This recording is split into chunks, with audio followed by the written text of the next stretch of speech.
Reliable digital ledger system documentation కోసం verification కోసం ఏదైతే ఈరోజు మనం అందరం చూస్తూ ఉంటే బ్లాక్ చైన్ కూడా వస్తూ ఉంది.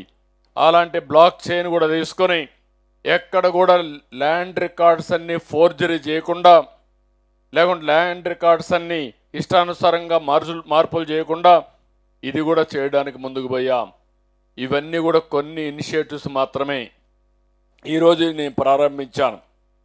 ఇవన్నీ కూడా 3 నెలల్లో ఒక షేపుకి వస్తాయి. ఈరోజు మీరందరూ గుర్తుపెట్టుకోవాల్సిన ఒకటి ఉంది. ఇక్కడ కుప్పంలో ఉండే ప్రతి ఒక్కరిని కోరుతున్నాను, నేను మిమ్మల్ని అందరినీ పైకి తేవాలని ఆలోచిస్తున్నాను. మీలో కూడా పట్టుదల ఉండాలి.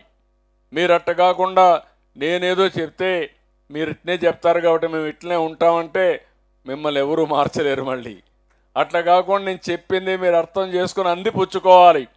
ఈ పిల్లల భవిష్యత్తు కోసం నేను పనిచేస్తున్నా. రాబోయే 2047లో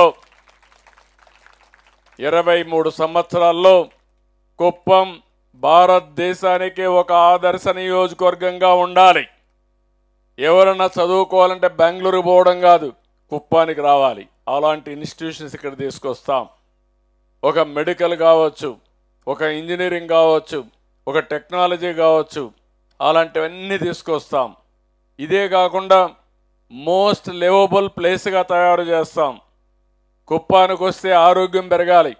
ఎవరైనా కుప్పానికి వచ్చి ఇక్కడ ఉంటే మామూలుగా బెంగళూరులో ఉంటే కంటే ఒక 20-30 సంవత్సరాలు ఎక్కువ బతికే పరిస్థితి వస్తే ఎత్తుక్కుంటూ కుప్పానికి వచ్చే పరిస్థితి వస్తారు. అలాంటి ఆరోగ్యకరమైనటువంటి మోస్ట్ లివబుల్ ప్లేస్గా తయారు చేస్తాం. ఇవన్నీ తయారు చేయాలంటే మీ అందరి సహకారం కూడా అవసరం. నేను అందుకని ఇవన్నీ కూడా కుప్పాన్ని ఒక టూరిజం హబ్గా తయారు చేస్తాం. బెంగళూరు నుంచి శని ఆదివారాలు అయితే నేరుగా ఇక్కడికి వస్తారు. మన ఆడపిల్లలకు కూడా ఏదైతే కూచిపూడి డ్యాన్సులు ఇవన్నీ బాగా నేర్చుకుని ఇప్పుడు అడుగుతున్నారు, మాకు ఒక మంచి స్టేడియం ఉండాలి, ఓపెన్ ఎయిర్ స్టేడియం ఉండాలి, మా పర్ఫార్మెన్స్ బాగుండాలి అని కోరుకుంటున్నారు. మొట్టమొదటిసారిగా పిల్లలను చూస్తున్నా ఒక 40 మంది స్టూడెంట్స్ కూచిపూడి డ్యాన్స్ నేర్చుకునే పరిస్థితికి వచ్చారు. మన సాంప్రదాయాన్ని కాపాడుతున్నారు. 500 స్టూడెంట్స్, గుడ్, కంగ్రాచులేషన్స్. ఒక దగ్గరనే 40 మంది ఉన్నారు, మొత్తం 500 మంది ఉన్నారు. నేను అందుకని విజయవాడ ఎయిర్పోర్ట్లో కూడా కూచిపూడి డ్యాన్స్ రిఫ్లెక్ట్ అయ్యే విధంగా ఎయిర్పోర్ట్ కడుతున్నాను. అంటే మన సంస్కృతి సాంప్రదాయం కూచిపూడి, మన వారసత్వం కూచిపూడి.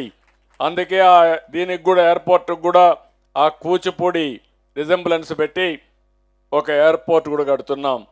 కాబట్టి మన వారసత్వం, కాబట్టి ఆ వారసత్వాన్ని ముందుకు తీసుకుపోయే ఈ పిల్లల్ని మనస్ఫూర్తిగా అభినందిస్తూ గట్టిగా చప్పట్లు కొట్టి ఆ పిల్లలందరినీ అభినందించాలి. దీనివల్ల 2 లాభాలు ఉన్నాయి. మన వారసత్వాన్ని మనం కాపాడుకుంటాం.